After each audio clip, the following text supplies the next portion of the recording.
Starting your business isn't just about opening the doors. It's keeping the dream you built secure. With New York Life, you get the financial guidance to make it real. Start today at nyl.com. The French Revolution set Europe ablaze. It was an age of enlightenment and progress, but also of tyranny and oppression.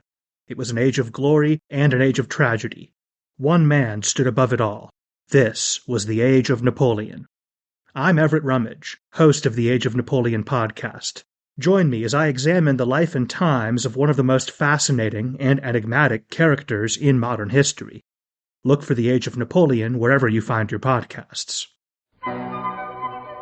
Welcome to Ben Franklin's World, a podcast about early American history with Liz Covart. The study of history is key to understanding who we are and how we can affect a better future. Ben Franklin's World will introduce you to historical people and events that have impacted and shaped our present-day world. And now, here's your host, Liz Covart. Hello, and welcome to Episode 9 of Ben Franklin's World, the podcast dedicated to helping you learn more about how the people and events of our early American past have shaped the present-day world we live in. Each week, we sit down with an historian to discuss their unique insights into our early American past so we can learn more about who we are and how we can affect a better future. Have you ever wondered where the Christmas traditions of stockings, presents, and cookies came from? How about jolly old St. Nicholas? Have you ever wondered about who he was and why we call him Santa Claus?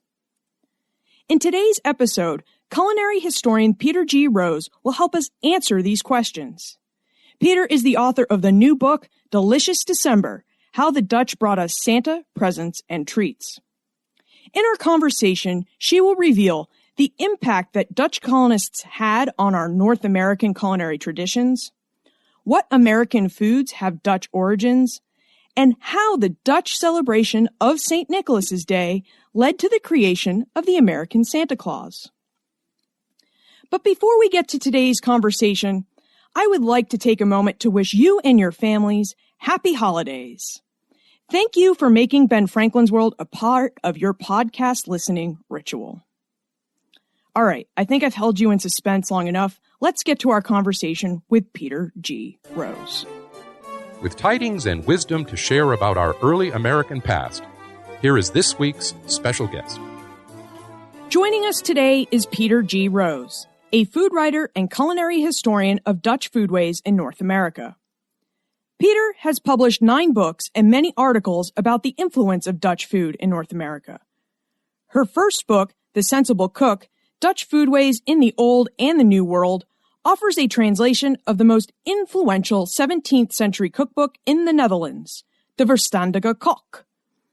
Her most recent book, Delicious December: How the Dutch Brought Us Santa, Presents, and Treats, discusses the Dutch tradition of St. Nicholas's Day and how that tradition influenced the birth of the American Santa Claus.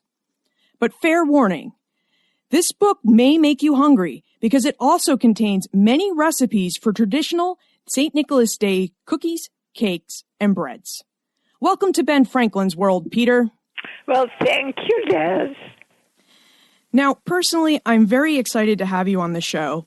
I'm a fan of your work. I've read at least 2 of your books and many of your articles, and I have found them to be very helpful in my work on the study of early Albany, New York. But they have had the byproduct of I'll be reading them in the library, and then all of a sudden I get really hungry for cookies or stroopwafels or something else that you might be talking about.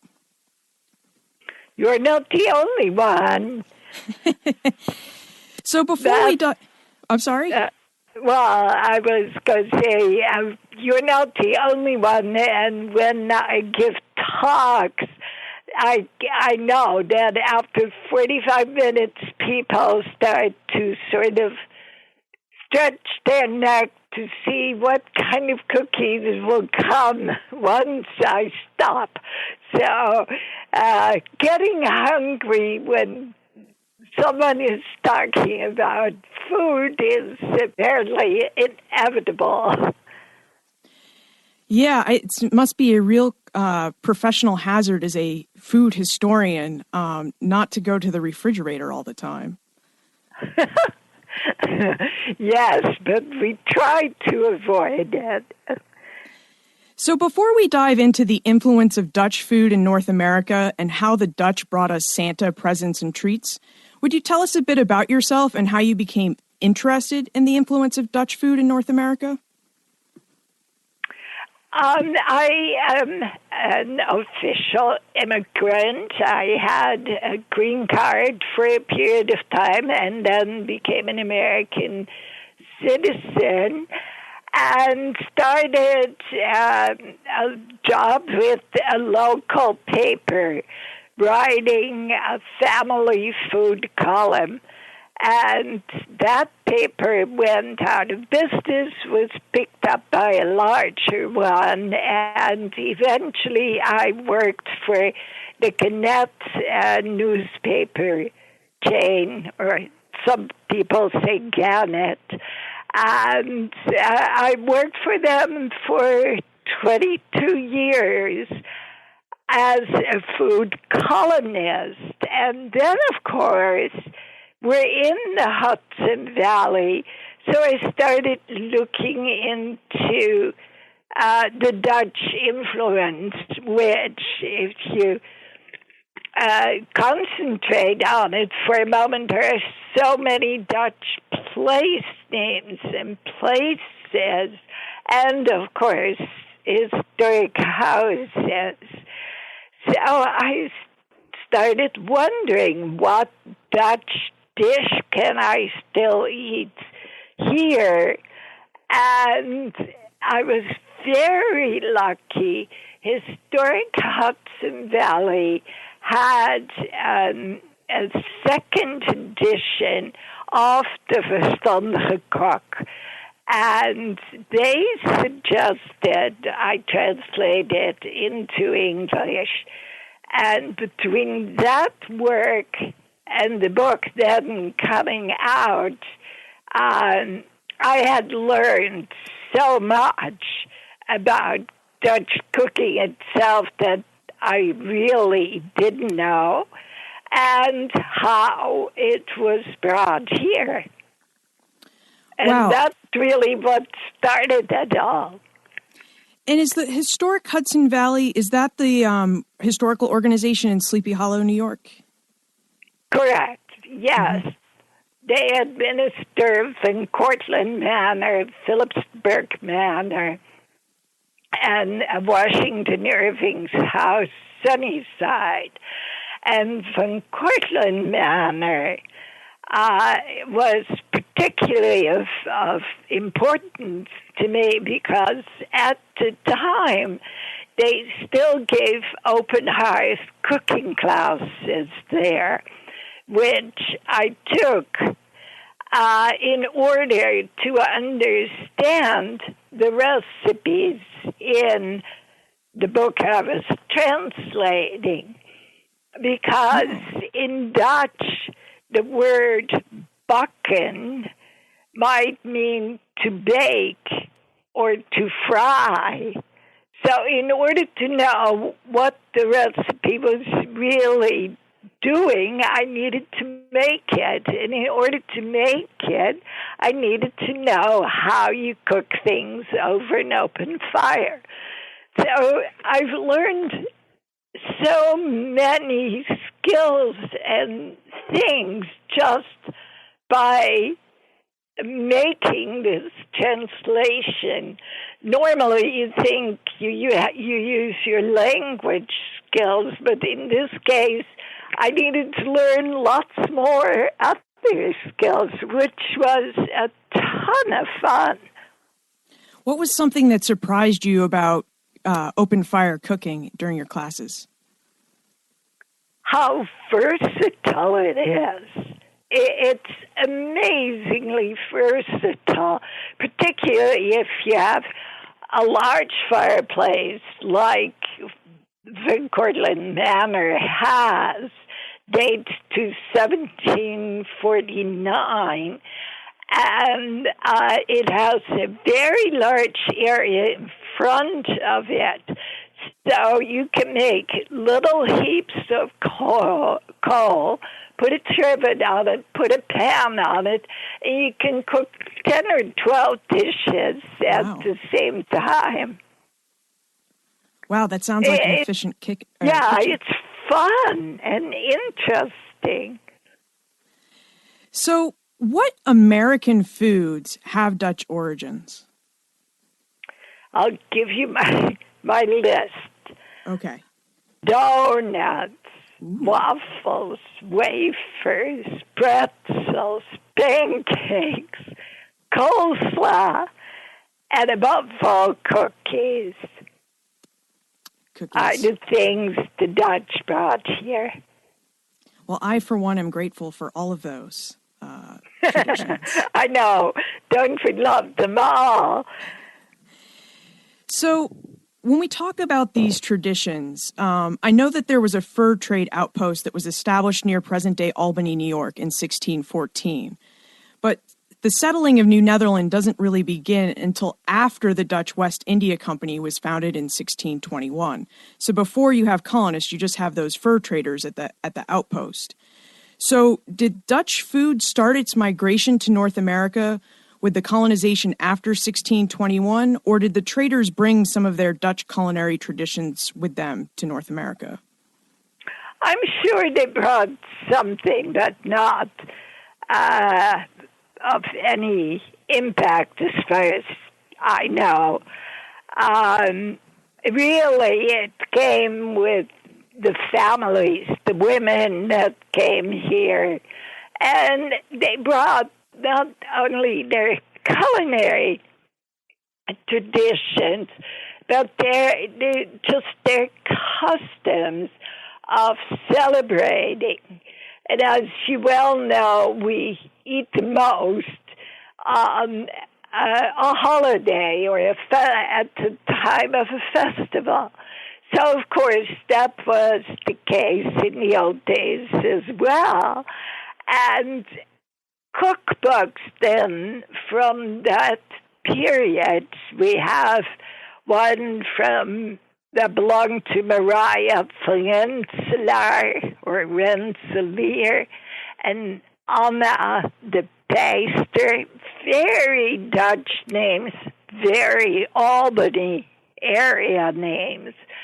And they show in the cookbook not only how to make something, but very often to make the special dish for that particular occasion. For instance, I shouldn't say all, but most of the Dutch handwritten cook scrapbooks that still exist have a recipe for Condale, written usually in English the way it sounds to an English ear, Condale. And what is Condale? And what's Condale? Condale is the drink you serve when a baby is born. Oh.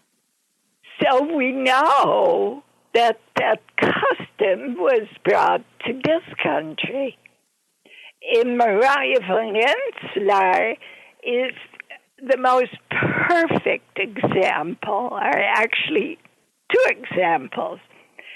There is a recipe for dood cookies, funeral biscuits, and she just gives the ingredients, but tells that 50 pounds of flour, 10 pounds of butter, and I don't remember how many pounds of sugar make 300 cookies.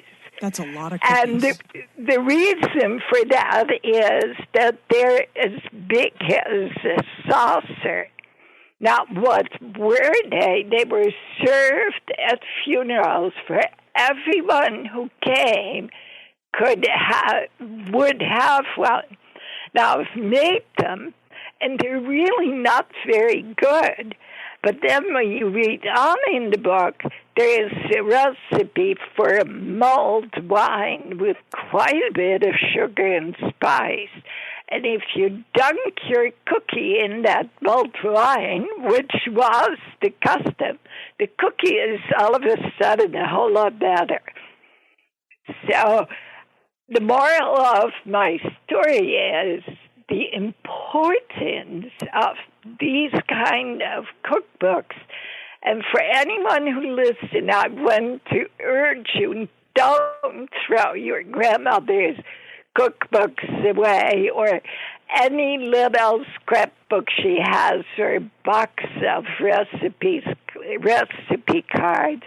They tell you a lot about her taste and the taste of the family.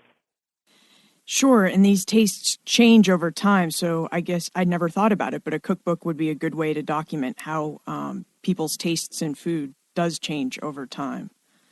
True. So if we're talking about change over time, how did the New World influence Old Dutch culinary traditions? I mean, certainly they couldn't have gotten all of the ingredients that they had in the Old World in the New, but they would have had different ingredients. Exactly. And particularly the Dutch in the Albany area, of course, got their Old World foods that were imported by the Dutch West India Company by way of boat, and it took a long time. So they were looking for substitutes. One of the things the Dutch made was pancakes, and they started using pumpkin and cornmeal in their pancakes instead of wheat flour, as we usually do. And they used pumpkin to make a sweetmeat by cooking it down and then drying it, and it makes a delicious kind of candy. So they substituted, as you well can imagine. They also adopted what the American Indians ate, and that is particularly in the northern trading area. The Dutch dealt with the Mohawk. The Mohawk ate a cornmeal mush called sapan, and it was strictly a ground cornmeal with water. But the Dutch come from a dairy country, so they made the same kind of porridge, but then they poured milk on it to make it more the way a porridge was made at home. Now, I read about the sapan. Have you ever tried to make it, and what does it taste like? Oh, it tastes quite nice. Yeah. Yeah? There is nothing wrong with it. It's filling. It's good taste of corn. Yeah, I like it. I also like the cornbread made. I ate some quite a few years ago now. I worked with a man on the Seneca Reservation who was preparing the feast for a tribal meeting of the Seneca in Salamanca, New York. And we made all the traditional dishes, including cornmeal mush and cornbread, the way the Indians made it. Meaning that the corn was ground and put together in bread form, small round loaves, which were not baked but boiled. And then when we had done it, we had this pan full of corn water, and we carefully put it in big jars. And the older Senecans drank it as a healthful, warm drink. And that was the custom in, centuries ago. So they drank the water that they boiled the cornbread in? Yeah. Wow. And it makes perfect health sense. The good things were left in the water. And they kept it warm, particularly in winter, and it made a good drink. Yeah, interesting, huh? Yeah. It's all these discoveries, of course, have taken me years to experience, and they put a smile on your face. You say, yeah, and you can perfectly well imagine it. Now, in all of your research, it sounds like the Dutch adopted some Native American recipes to suit their needs and Native American foods to suit their needs. But did the Native Americans adopt any Dutch culinary traditions? Ultimately, yes. For one thing, the Dutch traded cooking pots, the brass cooking pots. Oh, kettles, yeah. Tinned kettles, yes. Tinned on the inside. And in the beginning, they would take them apart, and they would make knee rattles when they were dancing. But ultimately, they took over. They used the kettles for what they were meant for, and their own earthenware kind of disappeared. And that sort of was the beginning of becoming more European. So they ultimately would adopt the kettles to cook in them. Interesting. Yeah. And we have lots of records. Of course, if you live in the Albany area, you're aware of the New Netherlands Institute. The New Netherlands Institute is part of the New York State Library and has since 1974 translated all the Dutch documents that were left from the early Dutch period. And I'm told they are about 60% finished.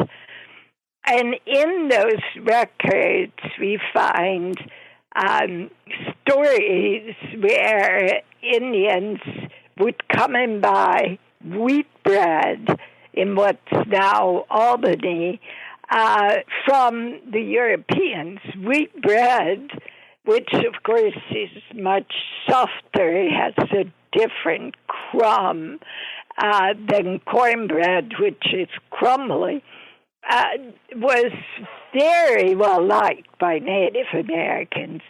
And they also particularly liked the Dutch sweet things.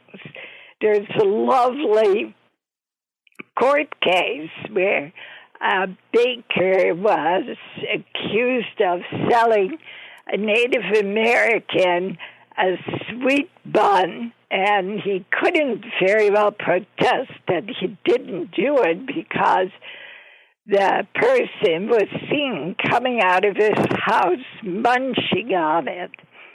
So here again are old papers that bring the 17th century alive, that make the people very real and the circumstance is very real. So the New Netherlands Institute, as it's called now, is doing an enormous service for all of us to understand the early Europeans in this area.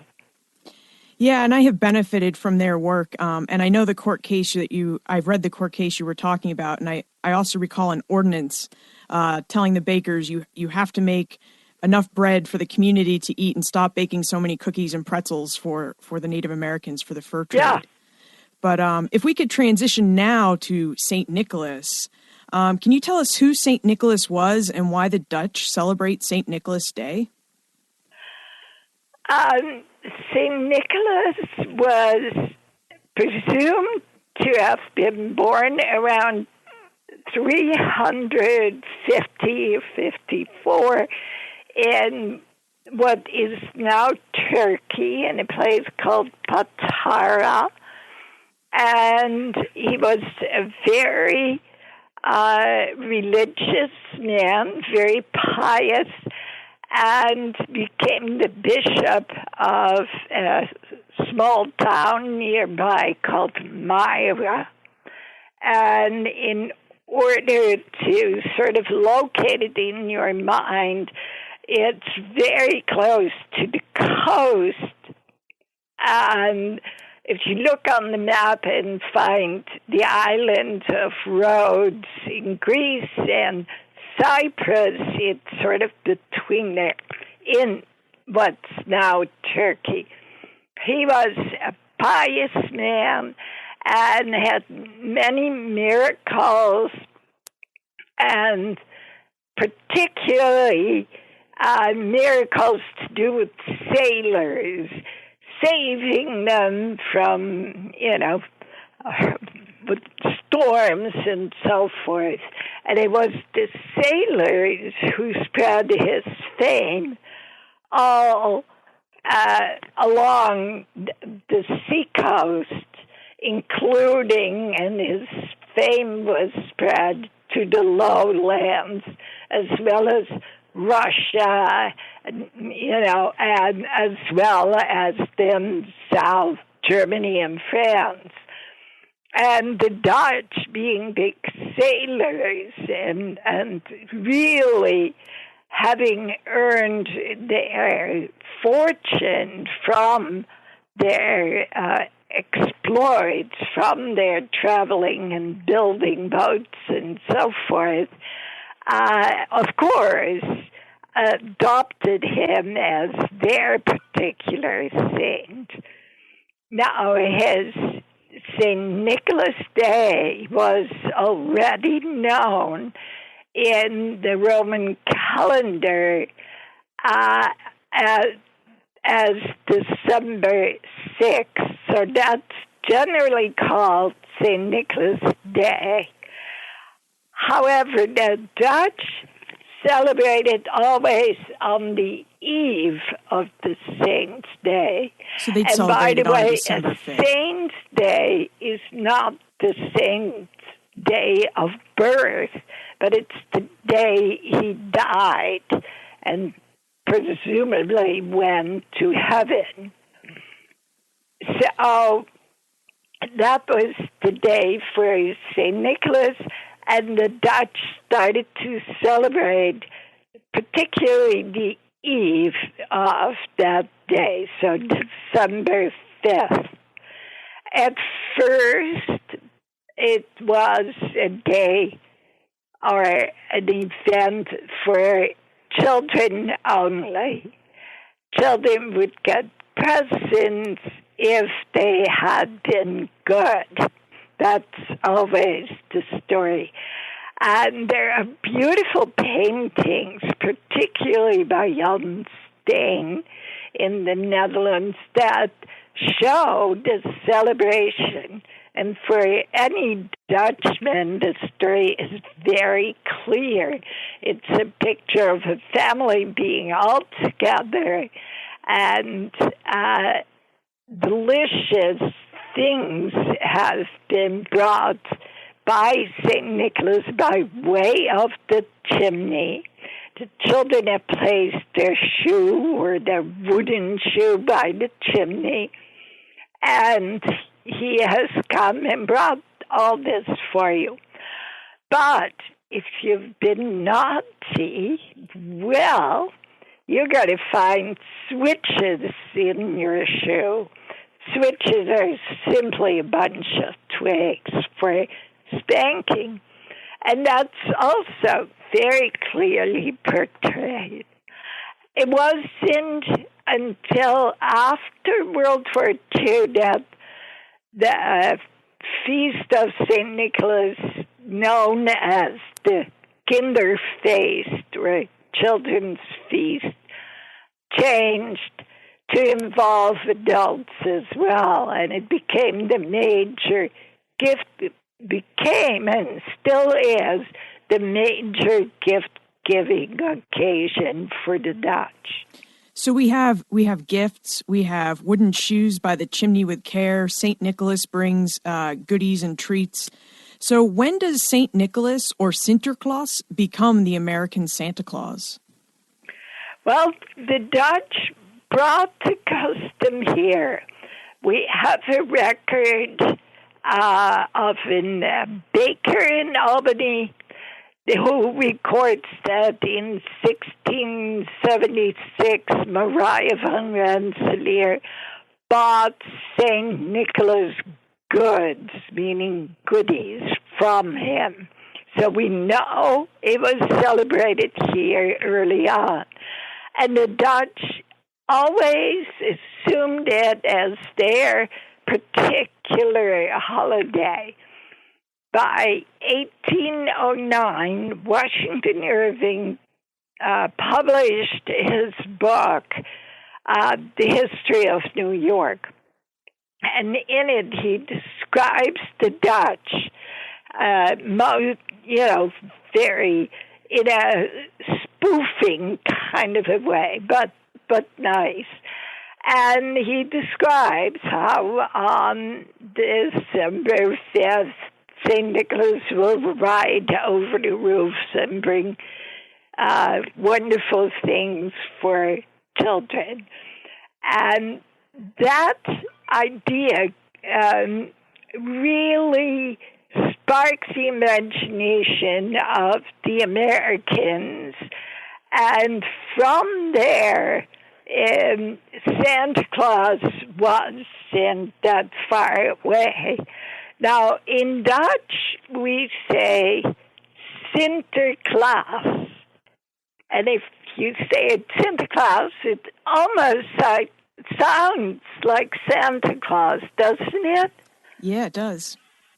I only discovered that after I've been married 40 years. I said it to my husband, and he really thought I said Santa Claus, and that was for the first time I really thought about it.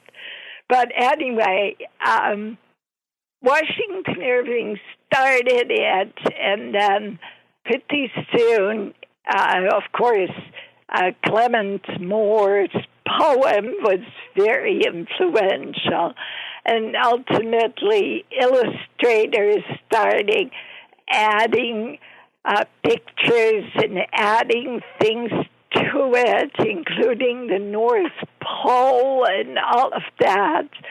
And it became a real American figure. On top of that, the English already had a Father Christmas figure. And America is such a melting pot of ethnic groups that things can so easily be adopted and adapted and become a uniquely American figure. And that's what happened in the case of Santa Claus. The American Santa Claus is a combination of Dutch Sinterklaas and St. Nicholas there and the English Father Christmas. I believe it is, yes. And Washington Irving, he was a rock star of his day, so I guess I'm not surprised that in his novel Diedrich Knickerbocker's History of New York, which is a spoof on making fun of old Dutch traditions, I guess I'm not surprised that he would have brought that, caused that tradition to begin. Exactly. I appreciate your time. We've been talking for a while. We've already run a little bit over. But before we go, I'd like to just take a few minutes, if you don't mind, so we can do the time warp. And the time warp is our fun segment of the show where we ask you a hypothetical history question about what might have happened if something had occurred differently or if someone had acted differently. Are you ready? Okay.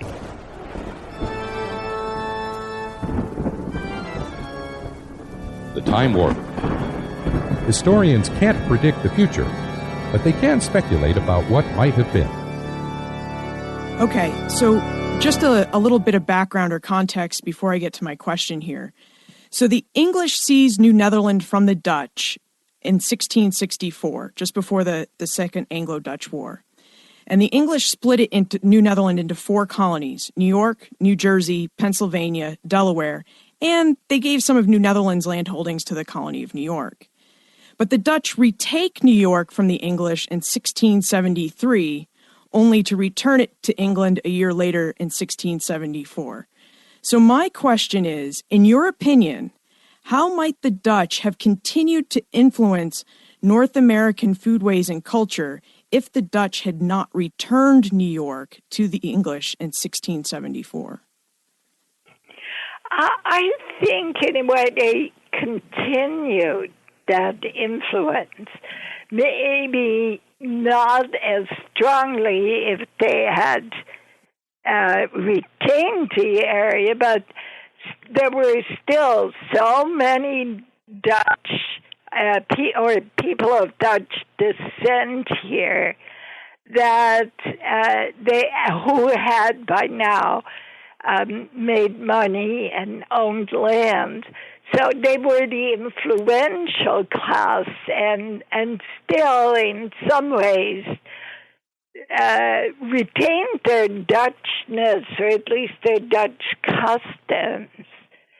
And I'm sure their influence would have been much stronger if they had retained their power here.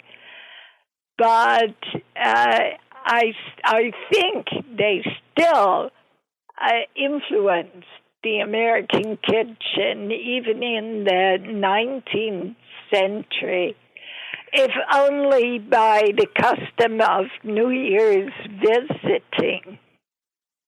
So I can't say that it would have been that much stronger, because it was already an amalgam of cultures.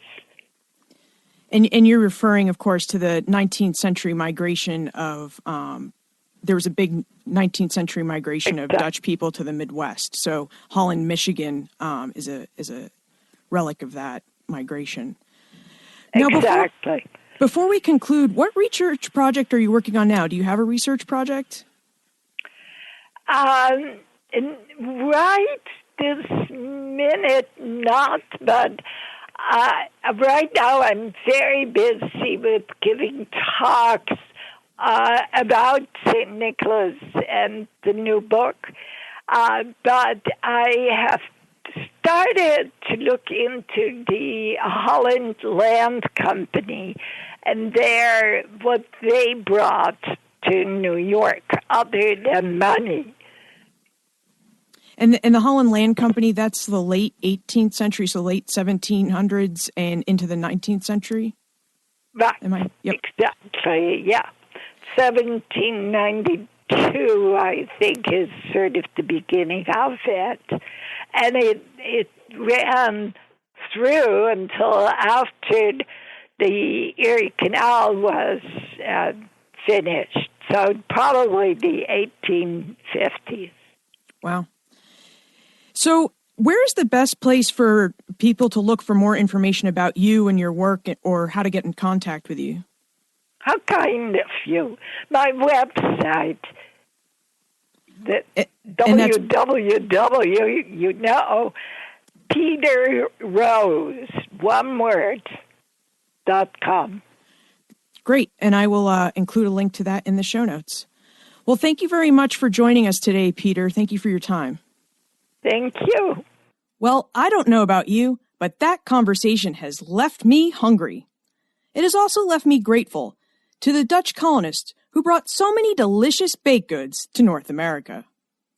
I am also grateful to Washington Irving, the man who inspired Americans to adapt the Dutch Sinterklaas, or St. Nicholas, to fit their cultural needs.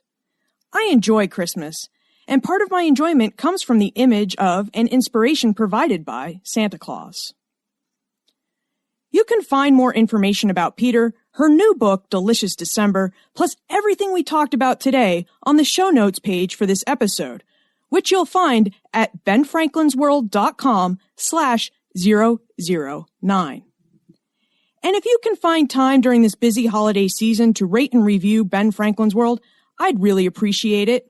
You can rate and review this show on iTunes or Stitcher.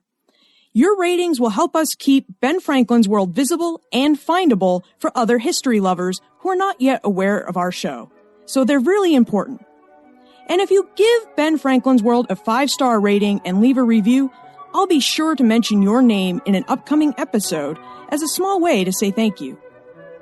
To rate and review Ben Franklin's World, a podcast about early American history, just visit benfranklensworld.com/iTunes or benfranklensworld.com/Stitcher. And finally, if you have any questions, comments, or you just want to talk about history or the show, please send me an email to liz@benfranklensworld.com or tweet me at Liz Covart. Have happy holidays, everyone. And remember, never leave till tomorrow that which you can do today.